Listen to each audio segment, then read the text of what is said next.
So I made a personal decision a while back that unintentionally improved my creativity in dramatic ways. I want to talk to you about it. But first, this is Studio Sushi, where I take longer talks and ideas and I chop it up into very small videos and serve it to you like little pieces of sushi. Studio Sushi.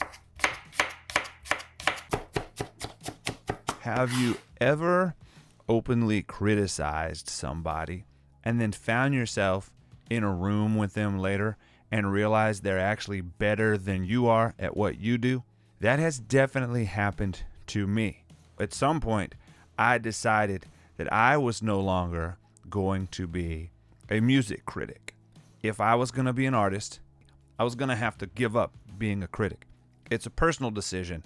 That decision alone has dramatically improved my creativity. I've met a lot of very successful people, and almost none of them openly criticize individuals. First of all, it's because anyone who's super successful faces constant criticism, but also usually super successful people know how things work. If you understand the way music works, then you know that music is almost entirely contextual. You bring your life experiences to the music that you're listening to, and you listen to the music through your life experiences. If I tell you that your music sucks, what I'm actually saying is your life experiences suck, and that your life experiences don't matter to me. Plus, you can't really use competitive language in music. There is no way to say one thing is better than the other. In sports, you have numbers, so you can look like Michael Jordan's numbers are way better than your numbers. But in music, it's like, what numbers do you have? You have sales. So if something sells more, does that mean that it's better? I don't think any of us believe that, because music is an emotional expression. So like, maybe like your hug is like a 9.5, but this other person, man, his hug is like a 2. So I decided not to be that person anymore. I don't want to be a music critic. I want to be a music curator. By walking away from being a critic, I unintentionally freed myself, because so much of criticism is based in jealousy. If a 12-year-old comes in and plays you a song that's kind of okay, it's incredible. You love it. If a 28-year-old comes in and makes $1 million playing at that skill level, you say it's terrible.